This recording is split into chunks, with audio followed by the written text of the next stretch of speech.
Welcome to Bright English Lab, where English is made simple. You're entering Bright English Lab. Leave the grammar rules at the door. Just relax, focus, and listen. It's time for English to finally make sense. Hello and welcome to Bright English Lab. I'm Alex. And I'm Emma. We are so happy you are here with us today. Today, we have a very important topic. It's something everyone uses every single day. We are talking about money. That's right. Talking about money can feel difficult, even in your own language. But it's so important for daily life. If you travel or live in an English-speaking country, you need to understand money English. Exactly. Think about it. You go to a cafe. You need to ask, how much is a coffee? You go to a shop. You need to understand the price. You want to buy a train ticket. You need to talk about money. Or maybe you want to save money for something special, like a holiday or a new phone. You need the words to think and talk about your money goals.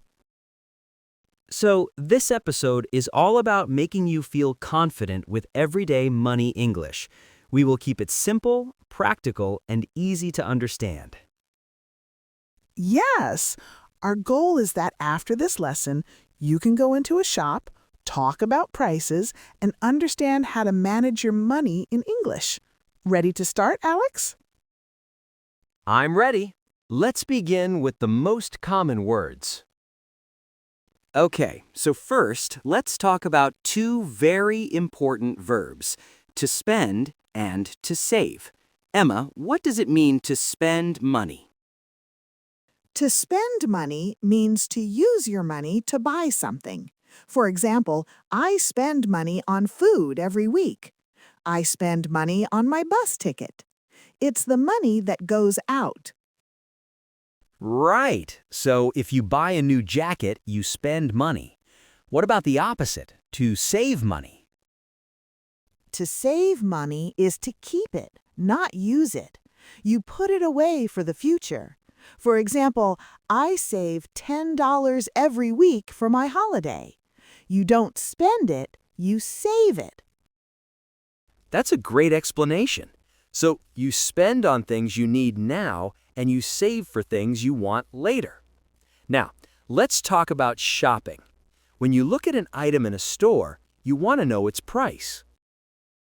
The price is the amount of money you need to buy it. Yes, you can ask, what is the price of this? Or more simply, how much is this? Another word you might hear is cost. For example, how much does this cost?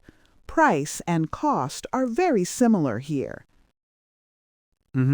Price and cost. So you see a nice t-shirt. The price is $20.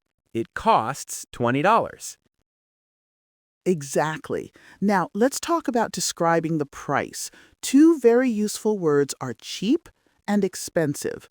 Alex, can you explain expensive?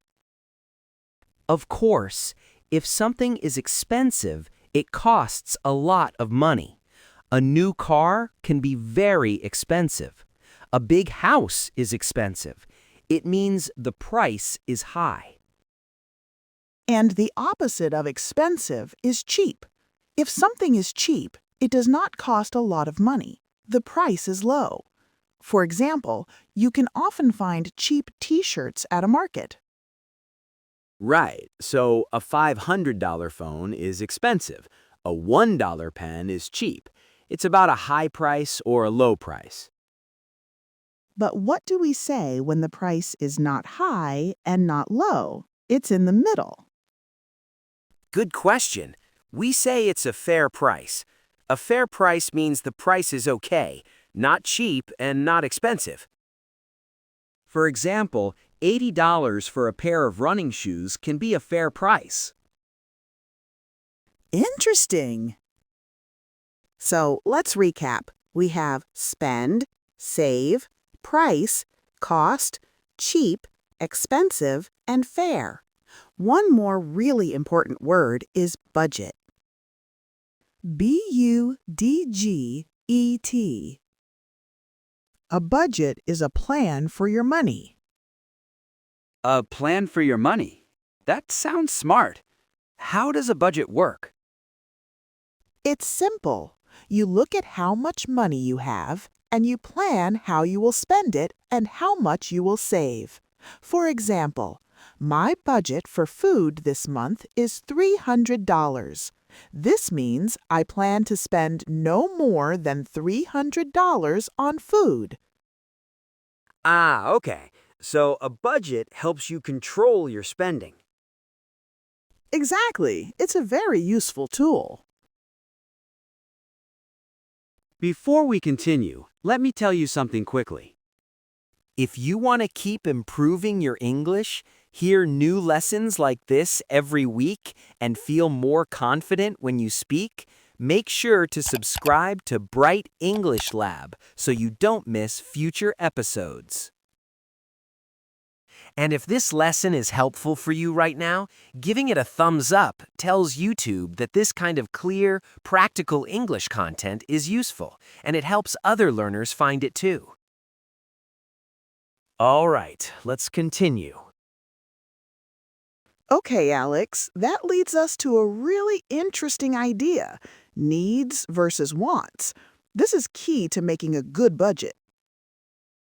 Needs and wants. Okay, so what is the difference? A need is something you must have to live. It's essential. For example, you need food. You need water. You need a place to live, like a house or an apartment. These are needs. Okay, so things for survival. Got it. What is a want then? A want is something you would like to have, but you don't need it to survive. It's extra. For example, I need food, but I want expensive chocolate. The chocolate is a want. That's a great example. So I need shoes to protect my feet, but I want very expensive designer sneakers. The expensive sneakers are a want, not a need. Right. Understanding the difference between needs and wants is the first step to making a budget. You spend money on your needs first. Then, if you have money left, you can spend it on your wants. That makes sense. So you need to pay for your home, your food, your electricity, but you want to go to the cinema or buy a new video game. Exactly. Thinking about your needs and wants can help you decide where to save money. Okay, so let's talk more about making a simple budget. You said it's a plan. For our listeners, what is an easy way to start? The easiest way is to think about money in and money out. It's very simple. Money in is all the money you receive.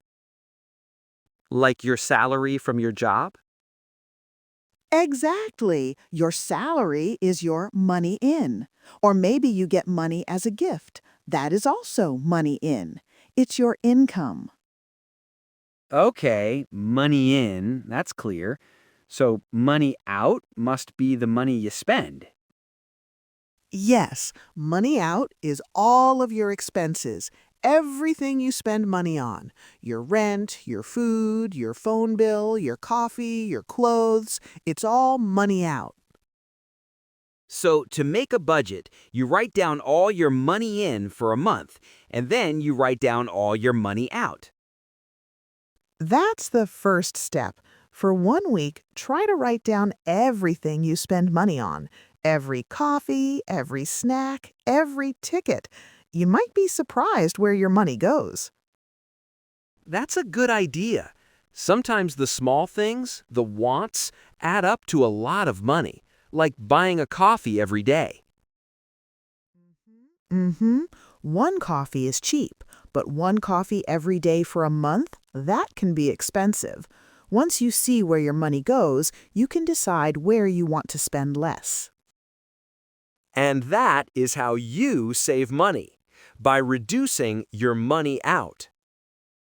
You got it. The goal is to make your money in bigger than your money out.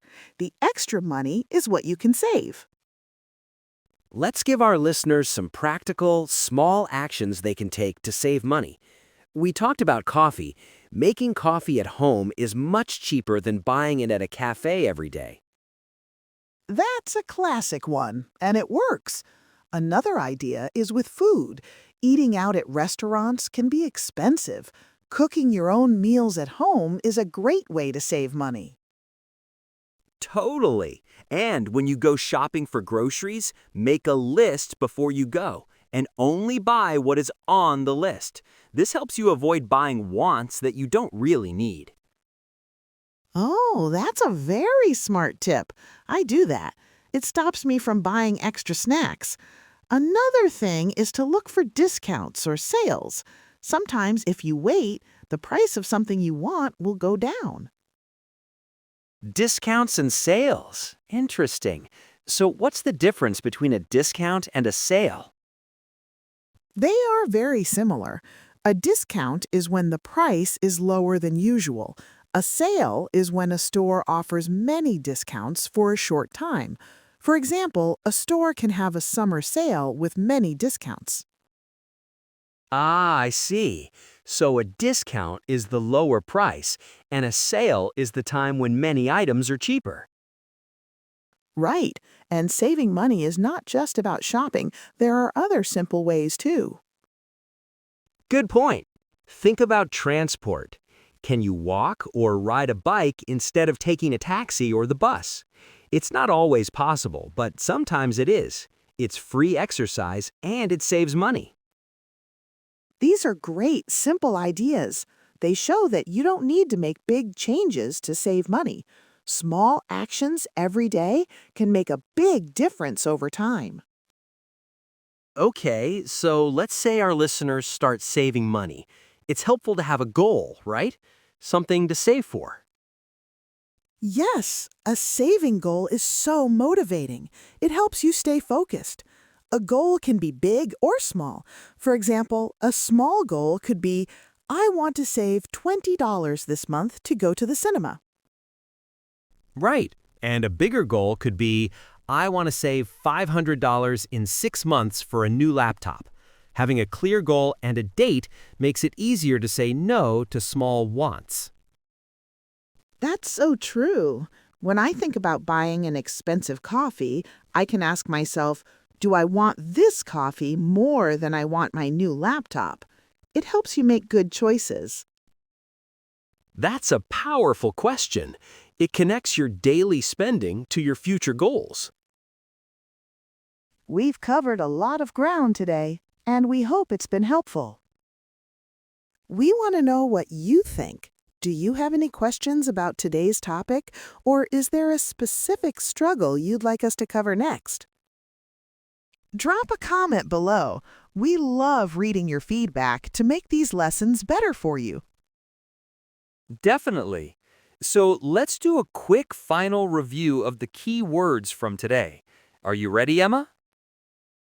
Ready. To spend money is... To use money to buy things. And to save money is... To keep money for the future. The price or cost is... How much money you need to buy something. If something has a high price, it is... Expensive. And if it has a low price, it is... Cheap. When it's in the middle... Fair. A plan for your money is your... Budget. Perfect. We hope this lesson helps you feel more comfortable with money English. Remember, practice is key. Try to use these words this week. Thank you so much for listening. Until next time, keep learning and stay bright.